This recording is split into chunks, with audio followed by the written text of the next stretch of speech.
Sleigh bells ring, are you listening? In the lane, snow is glistening, a beautiful sight. There are some repetitive flashing images now, as moving to the small screen in a series of special shows for BBC Three, Scott Mills presents the best bits from Radio 1's award-winning Drive Time show.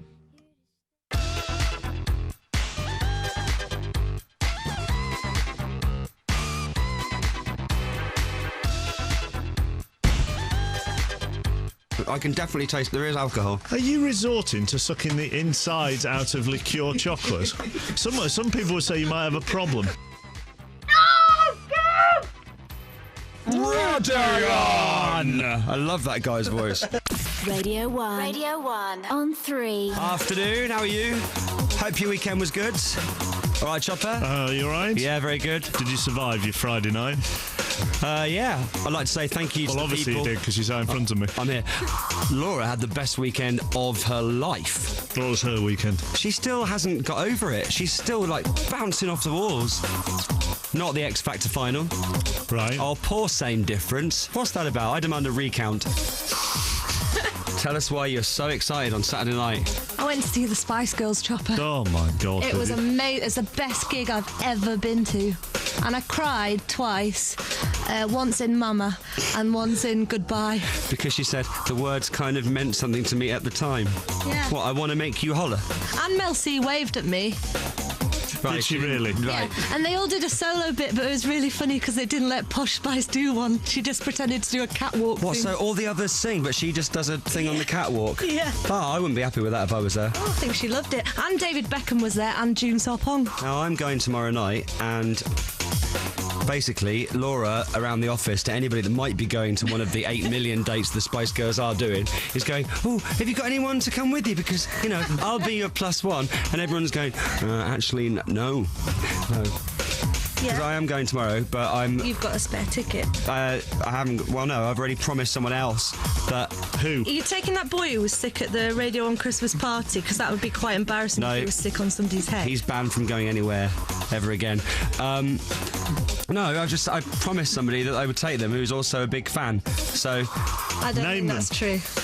Who? No, Who see, could you're be a making bigger it up. fan than me? Why did you take a boy to the Radio 1 Christmas party, by the way? I was trying to avoid asking that, but I can't help myself. Now, this is uncomfortable because I actually... You're telling me. To be fair, I haven't actually arranged anybody to go with me to the Spice Girls yet, but I'm just telling you that, so I don't have to take you. Can I do a general appeal to anyone at all who has got a plus one for the Spice Girls concert? Why would anyone... now and February? Yeah, 81199. You're just touting yourself out to any Spice Girls fan. Yeah. Well, I'll go with you, Laura. That's why you're going to bring them back, aren't you? Yes. Text in now, 81199. Thank you. Scott Mills. Radio 1.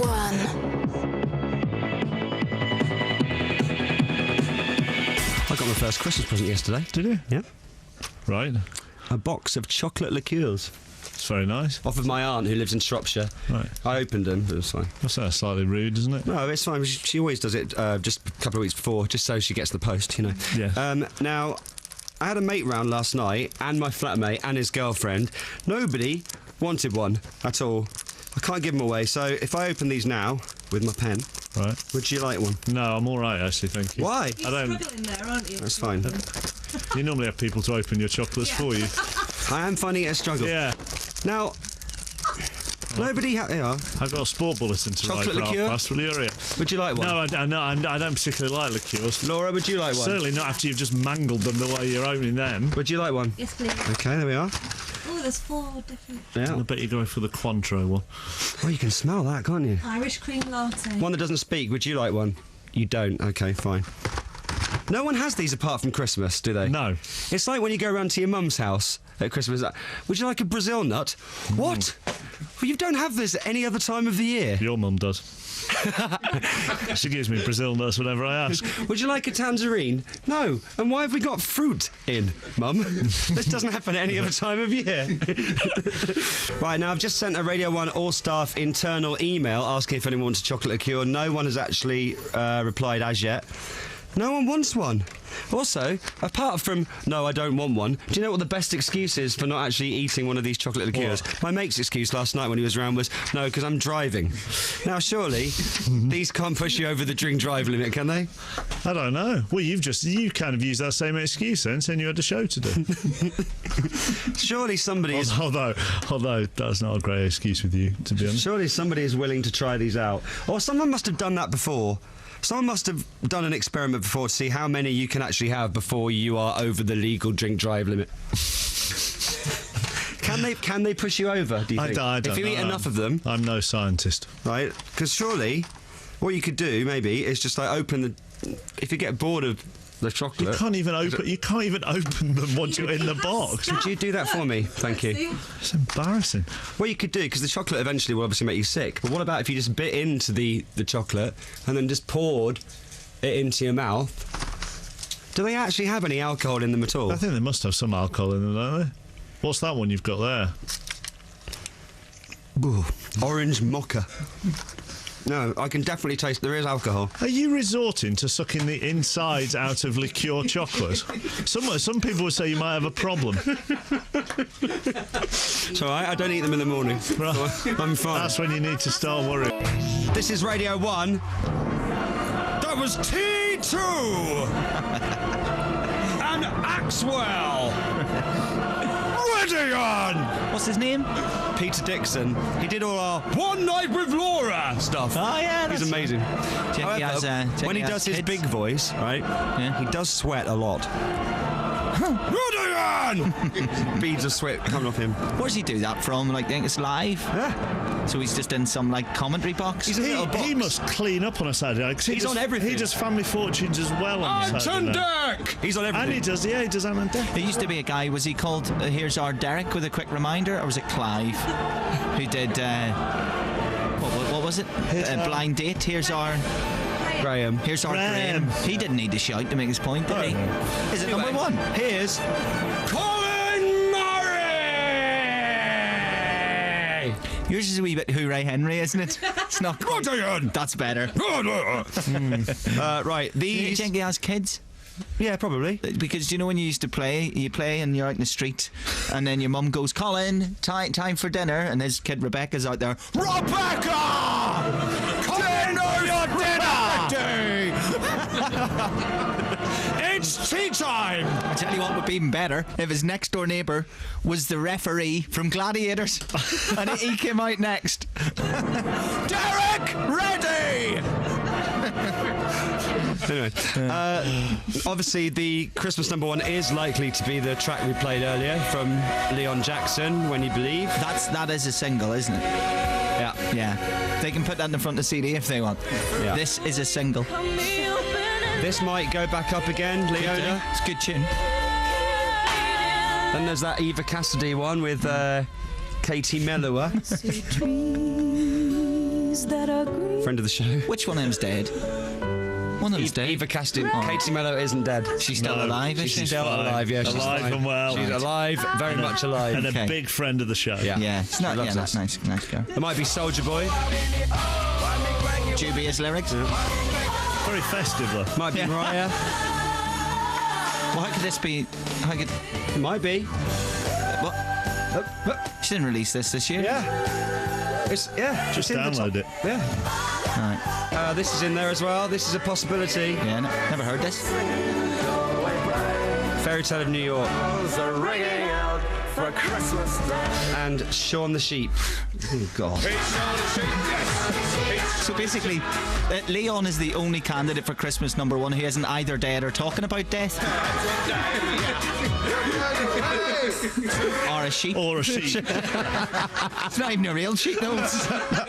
don't shatter the illusion. Don't. So you can't say that's not a real sheep. No. It's more a lamb, isn't it? Yeah. Yeah. But we have another contender, which we're back in. You all started this. It's Malcolm Middleton with the track "We're All Gonna Die."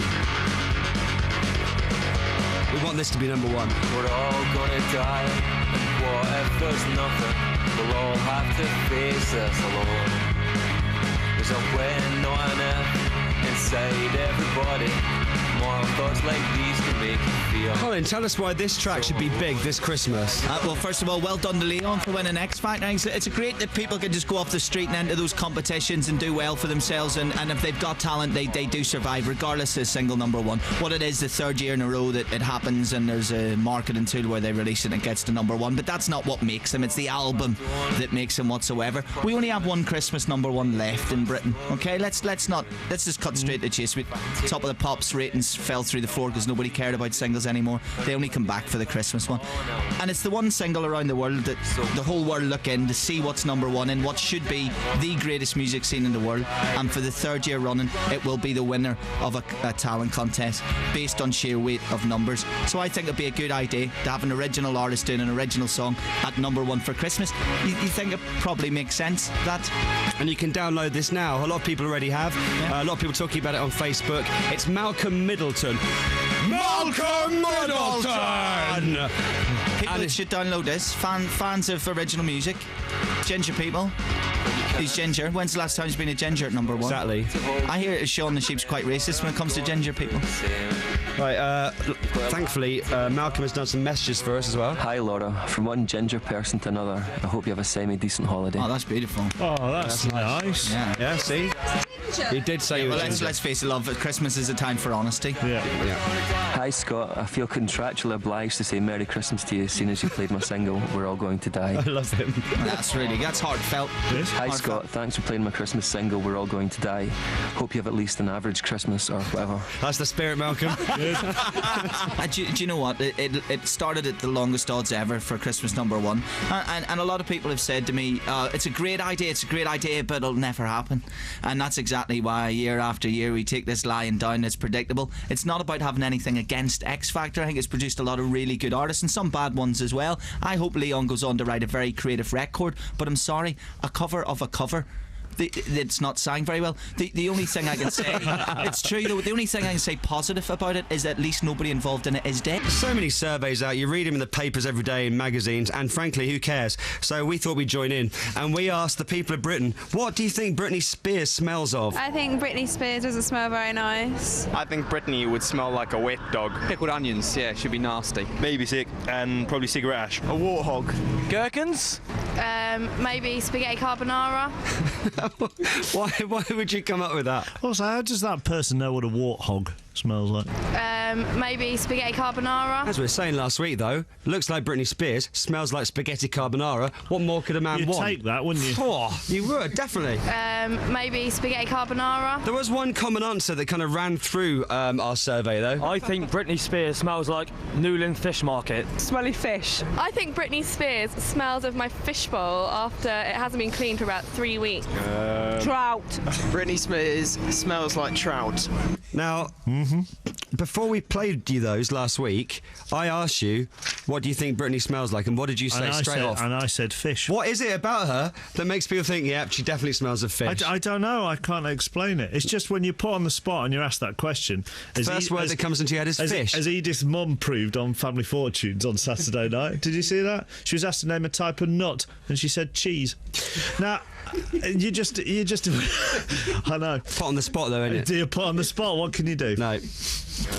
Trout. Love that. I want to get that as a message alert for people's phones, because a lot of people would like it. Yeah, definitely. Trout.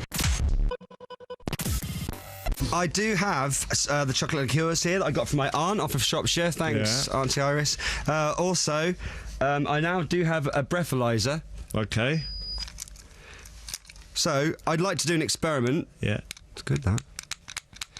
Oh, I've broken it. Hang on. Hello? Hello? What do you expect us to do? Say hello back? Hang on, I'm just waiting for my Wave at you? test to come in. It's got a smiley face. What does that mean? Yeah, safety, I'm fine. That means I'm not over the drink drive limit. Did you actually blow into that then? Yeah. Okay. It's a proper breathalyzer. All right. Laura did it earlier and it said caution. Yeah, that doesn't surprise me. That's about 2 hours ago. She claims she's not had a drink since the Spice Girls gig on Saturday night. She must have had a lot then. Try again. Right, so you're safe at the moment, are you? I've got a breathalyzer, I've got my chocolate liqueurs. How many does it take for you to eat them and push you over the limit? Do you want to give it a go? Yeah, you can give it a go. I don't want to eat them because I'll be sick, maybe. Well, I've got a show to do. Well, that's... I think you should do it. Hang on. No, it's gone off the scale now. I've broken it. I just... All right. The one that doesn't speak will fix it, and we'll do an experiment soon. It's time for a big Booby cookie update on Radio 1 with our volunteer Fran.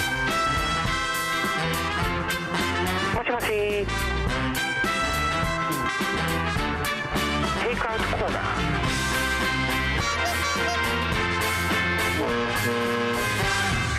Boobies. Boobies. Big Booby cookie. Now, if you've not heard this before, Fran is our volunteer who is eating biscuits and getting bigger boobs, we hope, in time for Christmas. Hi, Fran. Hello, Scott. You okay? Very well, thank you. In recovery from the weekend. Right, what did you do?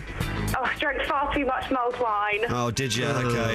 And dear. did you eat some biscuits to go with that, the F-Cup biscuits? Had a couple of biscuits, yes. Now, you're not well endowed in the bosom department, and you said that yourself. All right, okay. And you told us...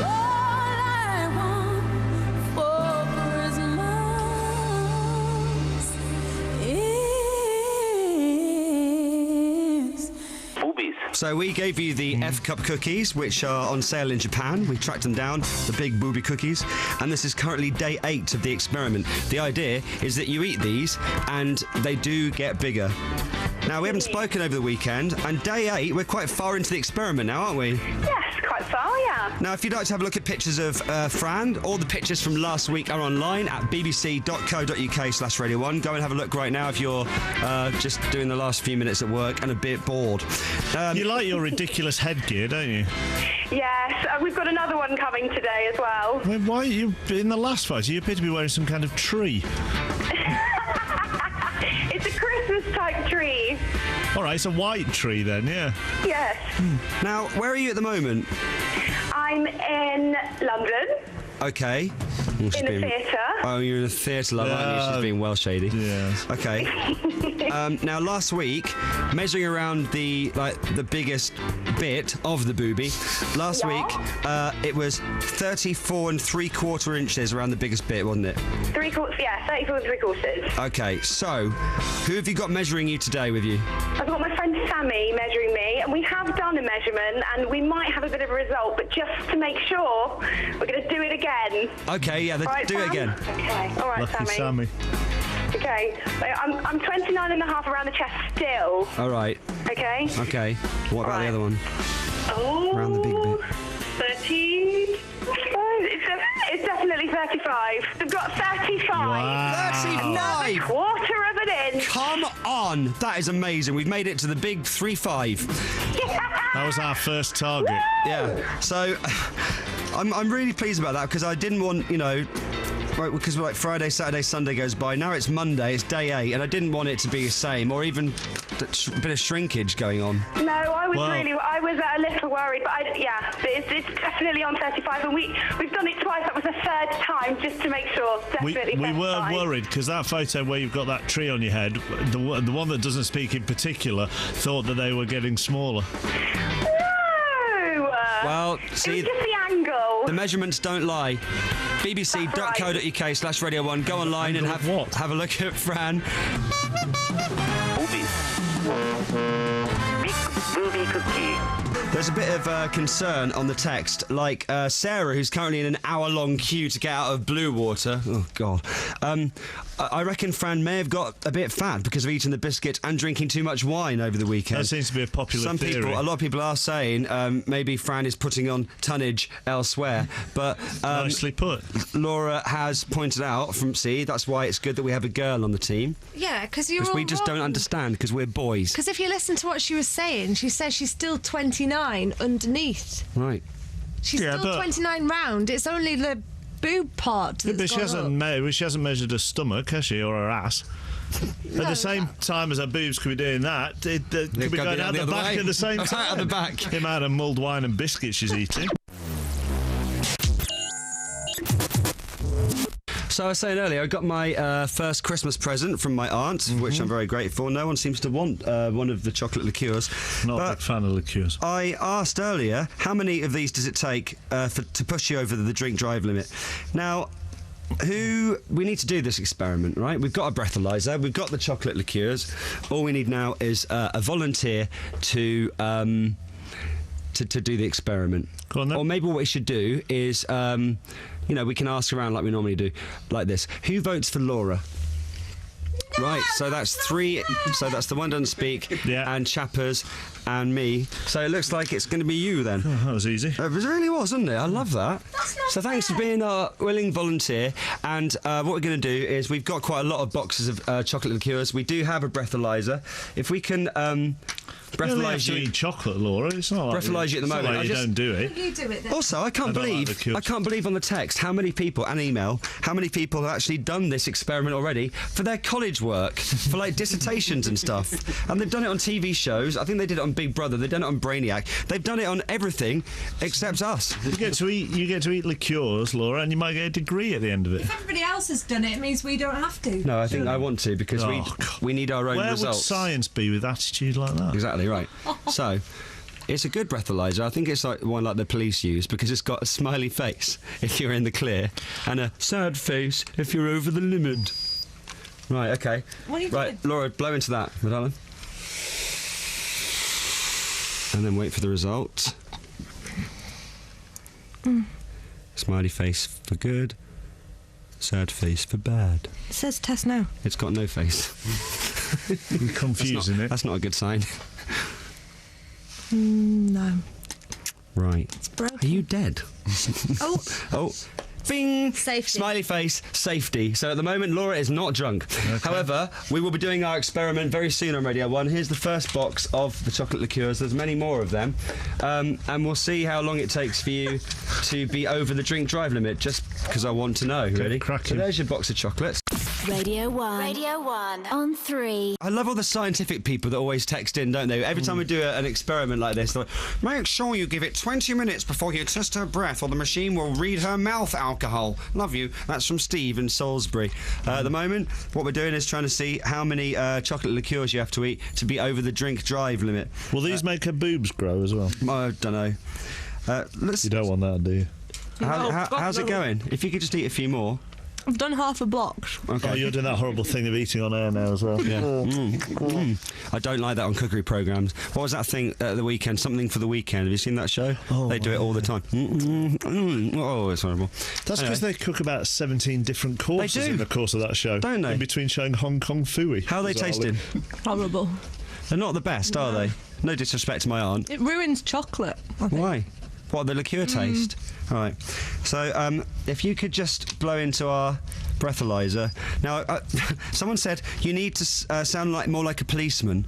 You can keep going, keep going, keep going when you're blowing. Is this role play?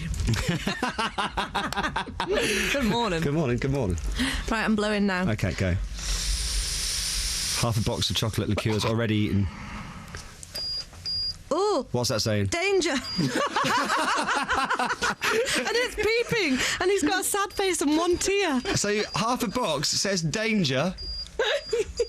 It does, yeah. Right, carry on eating. There we are, another scientific experiment from Radio 1. According to our experiment, Laura is now drunk on our breathalyzer after eating 7 chocolate liqueurs from my aunt. It's a Christmas present. Sorry, Auntie. Does that mean it doesn't take a lot for Laura to get drunk? Well, I was saying, or does right? that mean they're very strong liqueurs? How easy is that? Because people have done that for college work, and people have done that for their dissertation. Would have taken about 10 minutes. Simple. Done. But my mate, who came around last night, was right to refuse a chocolate liqueur, wasn't he, Chopper? Because he's a very sensible man. He said, no, I can't, I'm driving. See?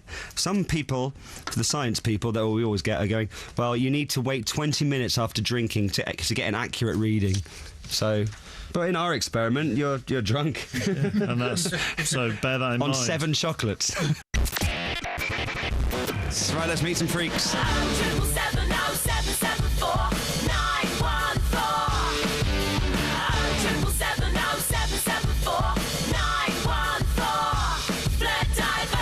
Actually, that's unfair. When I say freaks, it's just people that you didn't take a fancy to at the time. They're not freaks. No.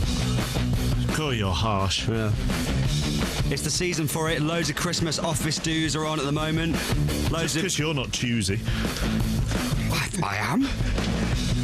No, I'm not. Loads of student end-of-year balls are on. There are people drinking in the week in pubs, which I think is disgraceful. And you know what happens? They get a bit brave, don't they, after one too many chocolate liqueurs, and they ask for your phone number, and that's where you give them the Flirt Divert number instead. So if you're going out tonight, maybe it is your office party, there's a lot of it about, 07770 774 914. Give them that number instead of your mobile phone number. This is a good one. Hello there, Mary. How are you doing? I wondered if you want to give me a call because I like your aroma. I wonder if you could meet up and do it again. Okay then. Bye now. Was he doing some kind of sexy voice there? I think so, yeah. I liked your aroma. I like your aroma. Smooth. Do girls like that? I like your aroma.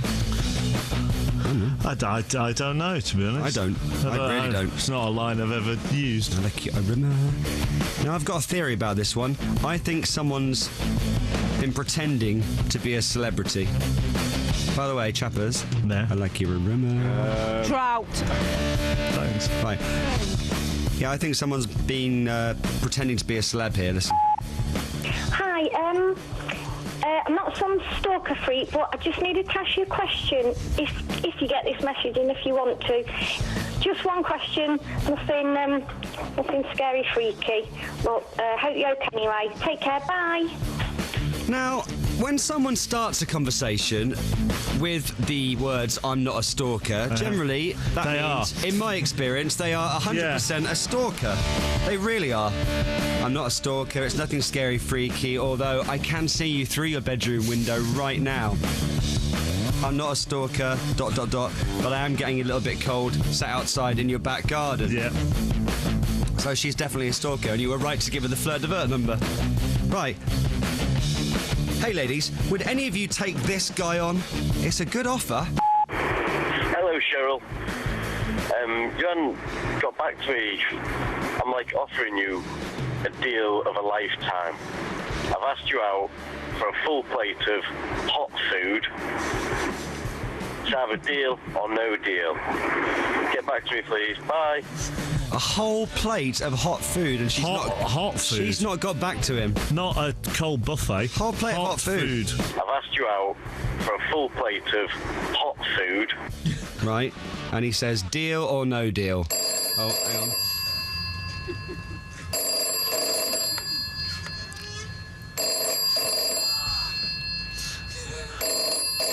What people don't know at the moment is you've actually picked a phone up.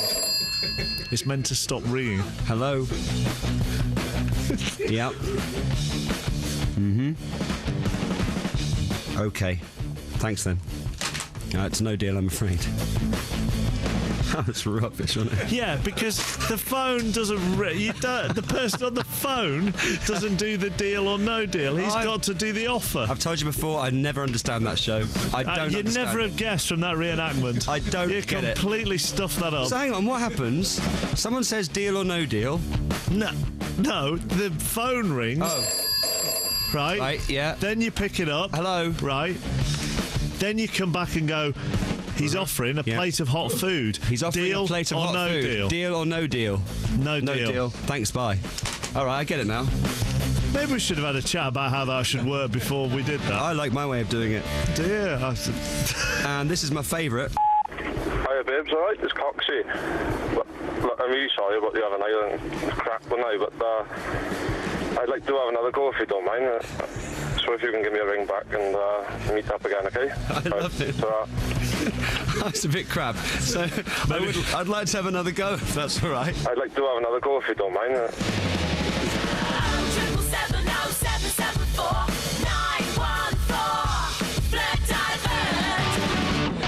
Even better news, Isabella's been on. She's an ear, nose and throat specialist, and she does not understand the rules to deal or no deal. Does that make you feel better, does it? Absolutely. So it's not just stupid people like DJs and teachers that don't understand it. Actual surgeons do not understand deal or no deal either. It's not just stupid people like DJs and teachers. I meant DJs, obviously, if you're a teacher and you're listening, because... Well, that other lady, no. Dear, here we go. That's another profession that you've alienated. Who was the others? air hostesses. Oh, yeah. You called them waitresses in the sky. I did say that once, yeah, which is not true. I take it back. Then waitresses took offence at that as well. They did. So actually, it's a third profession. You can't win. You can't. You can't win with professions. It's best to just leave it, which is what I should have done there, really. Too late now. I wonder which Isabel prefers, ears, nose or throats. Maybe we should give her a call and ask her. Throats. Now, I have to tell you, I have just seen the scariest movie I have ever seen. Do you like scary movies, chappers? I don't really get scared by them, but this is scary, though. Really? Yes. Now, I showed it to Laura already earlier this afternoon. She's seen it, and her reaction was something else. This is Laura's reaction when she watched it on a laptop earlier today. It's really scary. Listen to this. Right.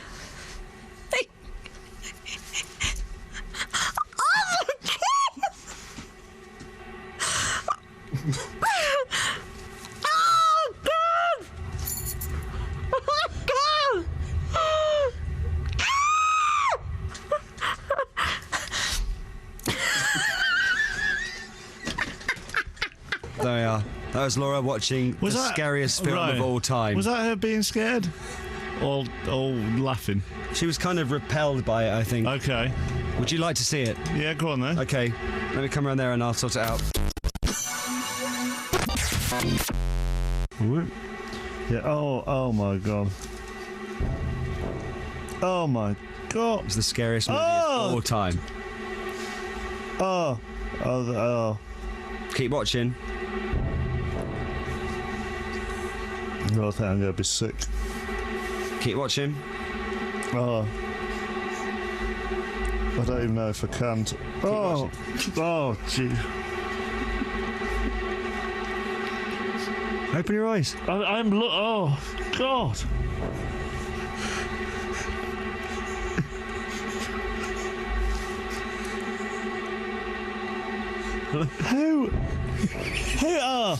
Who found this? That's not for you to know. I can't actually see. I can't look at that bit. No? If you turn it off. That is. Oh my! I'm gonna have my tea in an hour. You look quite traumatised. You just got your head in your hands right there. I'm just gonna go home. Are you all right? No, I feel revoltingly sick. All right. So I agree, though. That is the scariest movie of all time. It was.